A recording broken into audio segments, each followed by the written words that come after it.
Muchas gracias, Ana, por darme la palabra y por tan amable presentación. Voy a compartir la pantalla.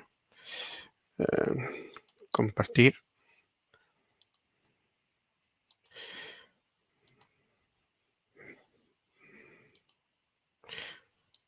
Creo que se ve ya. Aún no se ve, ¿no? Bien, ahora ya la tenemos. Bueno, pues yo voy a dar un poco de detalle adicional sobre el proyecto, el Pureagro, que no está, que digamos que en el marco en el cual se ha desarrollado este seminario, se está desarrollando este seminario. Como al principio Ana ha comentado, simplemente por recordar brevemente, el proyecto Life Pureagro tiene dos localizaciones principales, que es en Grecia, en Zagora, en la empresa Zagorín, que es una empresa que trata manzanas, y en España, en Almería, en la empresa Cítrico de Andarax. En los coordinadores de este proyecto es el Instituto Fitopatológico Benaki de Atenas, y como entidades participantes tenemos el Centro de Investigación Demócritos, que también está en Atenas, la empresa cooperativa Zagorín, que es la que he dicho que está en el norte de Grecia, la Universidad de Almería, a través del Centro de Investigación de Energía Solar, CIESOL, y asociado a la Universidad de Almería, Cítrico de Andarax, la empresa que pertenece al grupo García Carrión. El objetivo principal del proyecto Pureagro es el desarrollo de un reactor de nanofiltración fotocatalítica que tenga un concepto muy cercano al mercado para el tratamiento de las aguas residuales de la industria agroalimentaria.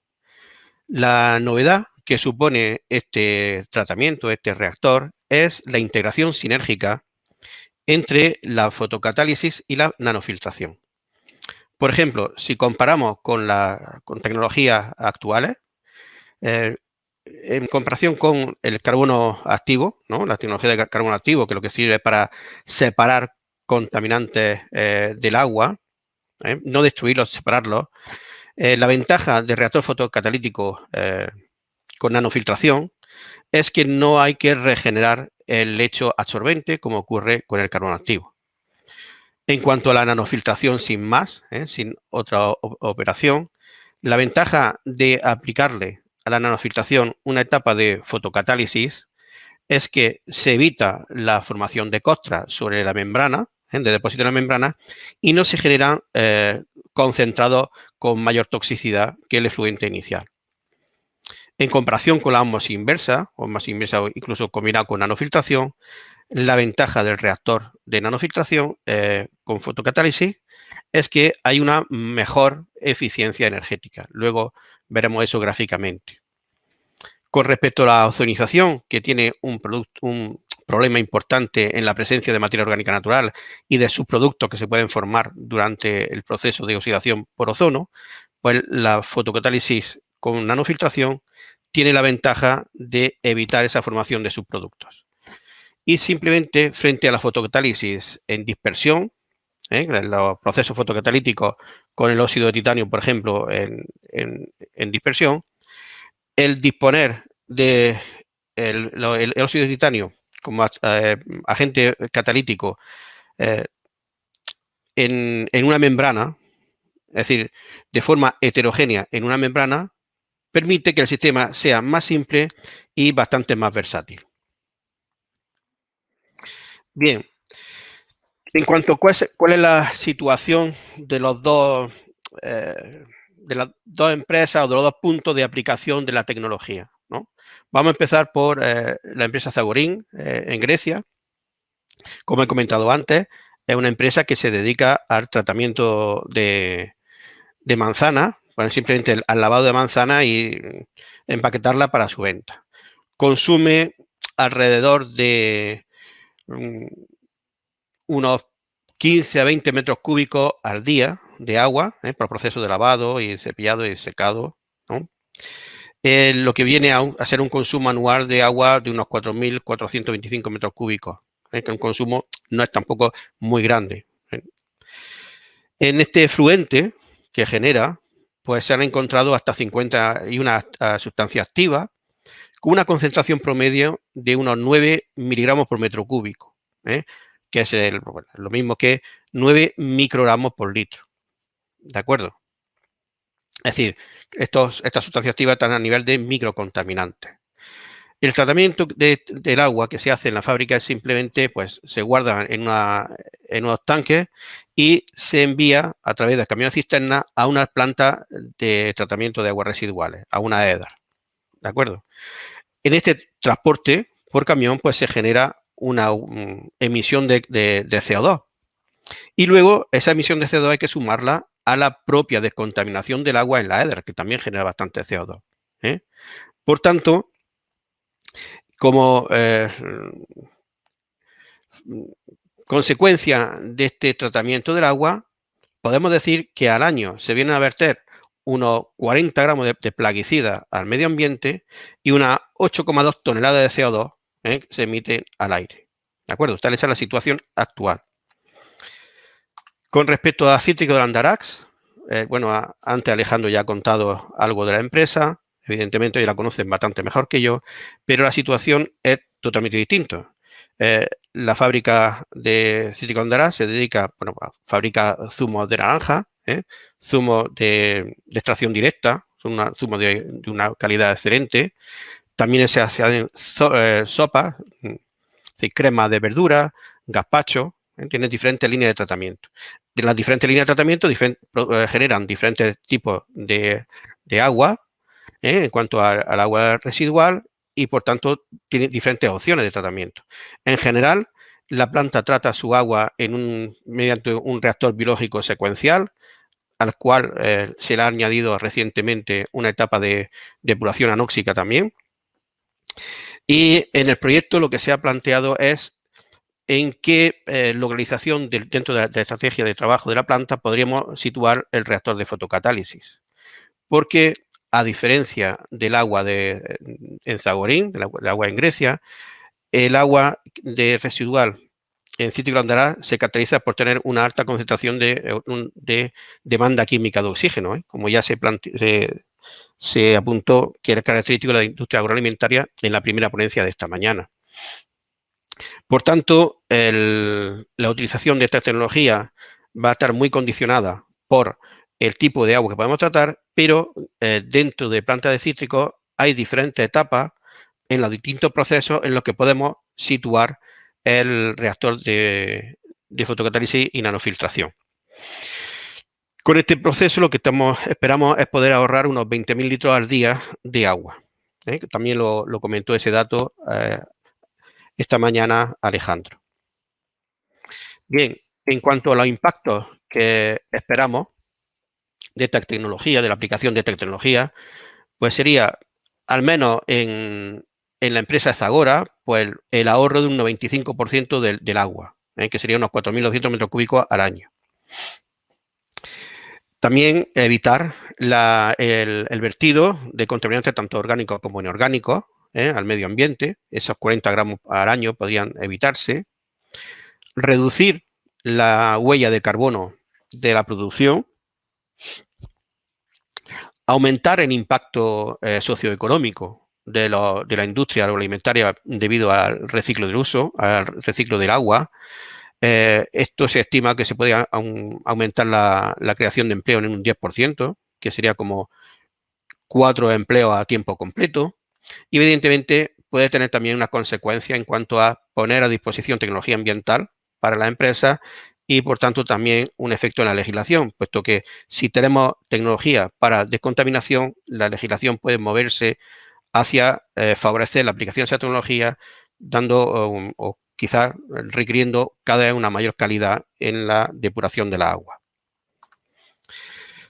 Pasamos a describir un poco más la tecnología en sí, ¿no? El reactor, como he comentado antes, aúna lo que es la etapa fotocatalística con etapas de nanofiltración. ¿De acuerdo? Todo montado de una forma, digamos, integral en un único reactor. No como dos etapas aparte, sino en una sola etapa. Y os lo explico a continuación. Bien, antes de ello, simplemente deciros que este reactor que os voy a comentar es una tecnología patentada por el Centro de Investigación Demócritos de Atenas. No es una tecnología que hayamos desarrollado en CIESOL. Quiero dejar esto claro para que, como nosotros trabajamos en tecnologías similares, no haya confusión. Es decir, el mérito se lo debemos a nuestros colegas de Demócritos. El concepto es el siguiente. Se dispone de una membrana sobre la cual se depositan partículas de óxido de titanio, que es, como algunos sabréis, otros no, una sustancia que tiene capacidad fotocatalítica. ¿De acuerdo? En la acción fotocatalítica del óxido de titanio lo que hace es generar radical hidroxilo, como bien ha explicado antes Sixto Malato, y esos radicales atacan a la materia orgánica y la destruyen. Lo van oxidando y la van haciendo partículas más pequeñas hasta que de una molécula contaminante se consiga una molécula más pequeña que ya no lo sea. Tenemos diferentes formas de retener el óxido de titanio. Aquí en esta se muestra como nanopartículas o aquí como capas. ¿De acuerdo? Pero realmente el principio sería el mismo. Teníamos un agua contaminada que entra por al reactor. Dentro del reactor tenemos un sistema de iluminación que genera radiación ultravioleta. Veremos más adelante. Entonces, el agua va filtrando por la membrana que tiene adherido el óxido de titanio. En la cara externa de la membrana, el agua, las partículas que entran por los canales de la membrana se encuentran el titanio y ya se va oxidando los microcontaminantes. Cruza la membrana y en la cara externa, de nuevo, hay una capa de óxido de titanio que sigue oxidando lo que quede de materia orgánica contaminante, porque también había otra fuente de radiación. De manera que podemos obtener un permeado libre de contaminación. Y el rechazo de la membrana puede recircularse de manera que en un sistema de recirculación vayamos siempre obteniendo un permeado, es decir, un filtrado libre de contaminantes. Los beneficios del reactor fotocatalítico y nanofiltración es que no genera efluentes concentrados, un rechazo concentrado, puesto que vamos destruyendo las moléculas de contaminantes. Eso es muy importante en el caso de que esos contaminantes sean muy tóxicos. La membrana es resistente a la formación de costras, a hacer formación de depósitos, porque la materia orgánica que se va acercando a la membrana va siendo destruida por la acción fotocatalítica. La membrana también exhibe una gran permeabilidad y es hidrofílica, ¿de acuerdo? Luego, eso permite mejor el paso de la molécula y el rechazo de la membrana se puede, como he comentado antes, digamos, reciclar y tratar tantas veces como se quiera hasta obtener un filtrado descontaminado y con un importante ahorro energético. Eso os lo enseñaré más adelante. Aquí os muestro una descripción del reactor. Este sería el reactor piloto, el prototipo que se va a instalar en Cítrica de Andarax. Está todavía en Grecia porque están ultimando el montaje, pero vamos, ya lo podemos ver.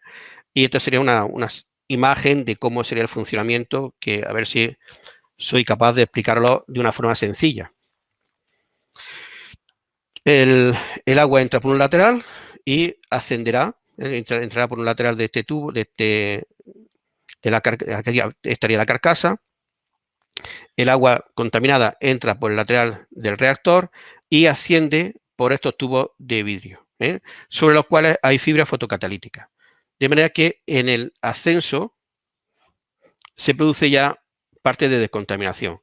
Dentro del reactor hay vainas en las cuales se instala una fuente de radiación ultravioleta. Se va a hacer con fibra óptica. Bien, conforme el agua asciende, se va descontaminando y cuando llega arriba, al borde, entra dentro de este tubo. En el tubo se instalan los monolitos fotocatalíticos, que aquí tenemos un ejemplo, ¿no?, del tubo con el monolito, que es donde está la membrana, una membrana cerámica con el óxido de titanio. y el agua en su camino descendente se va filtrando. Dentro de la membrana también se instalarán fibra óptica para iluminarla, de manera que en el camino descendente el agua se sigue tratando, se sigue decontaminando conforme va permeando.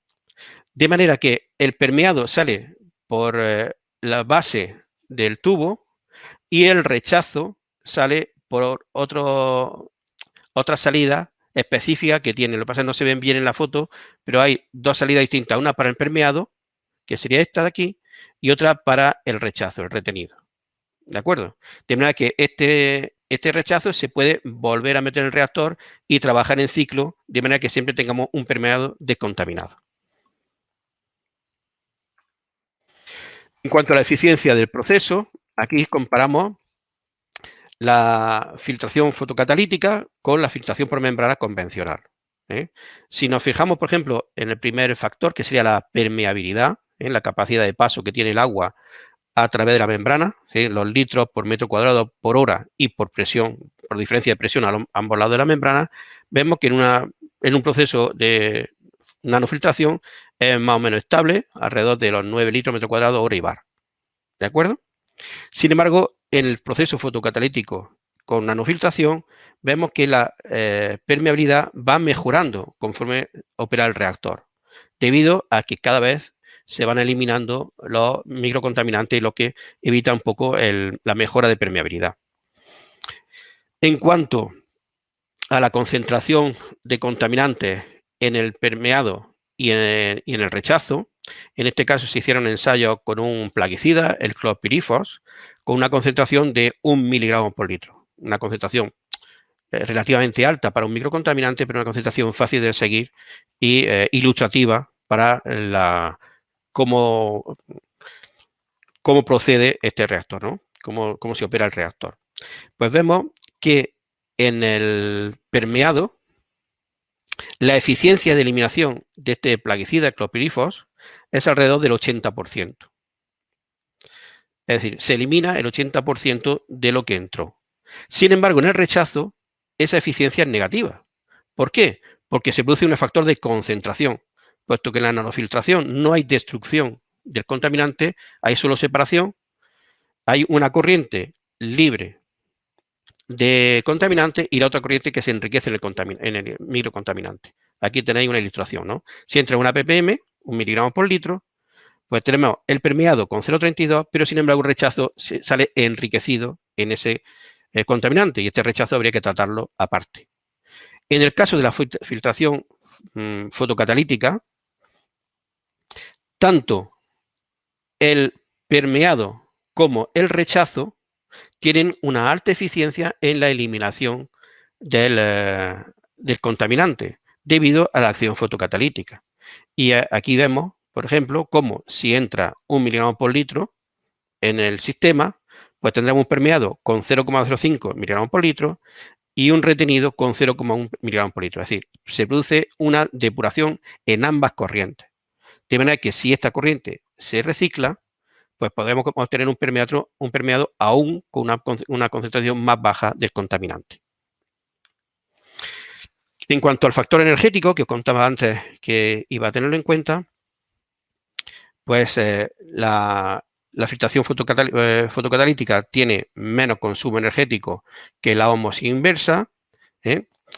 Buena parte de ese consumo energético se debe a la fuente de radiación y otra parte a la energía para el bombeo. Y este consumo energético se puede reducir mucho si en lugar de nanofiltración pasamos a ultrafiltración y si reducimos la intensidad de radiación, que es una de las opciones a abordar para optimizar el sistema. Bien, para terminar la presentación, simplemente contaros cuáles son los problemas que puede resolver este proceso, ¿no? Es decir, tenemos el problema de la carga orgánica, como he comentado antes. Pues sí, si hay una alta concentración de contaminantes orgánicos, se puede aplicar procesos anteriores, ¿no? De coagulación, fluctuación y sedimentación o absorción para reducir la DQO y poder utilizar el sistema de membrana fotocatalítico. Eso es muy común a todos los procesos de tratamiento de agua. En cuanto a la dependencia de las pruebas físico-químicas, la ventaja que tiene el óxido de titanio es que a pH normal del agua, entre 6 y 8, está cargado negativamente, y la materia orgánica natural del agua también está cargada negativamente, lo que hace que se adhiera menos a la membrana. Con respecto a la ozonización, no hay productos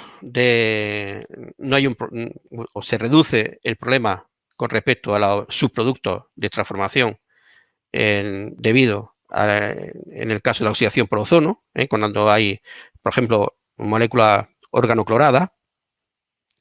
Y finalmente, en cuanto a la demanda de regeneración o sustitución de membrana en la filtración convencional, la acción fotocatalítica lo que hace es reducir esa necesidad de regeneración. Pues bien, espero haber sido conciso y claro en la explicación de esta tecnología. Hasta aquí os puedo contar y espero que en otro seminario más adelante os pueda ya enseñar datos de aplicación directamente en la industria. Muchísimas gracias.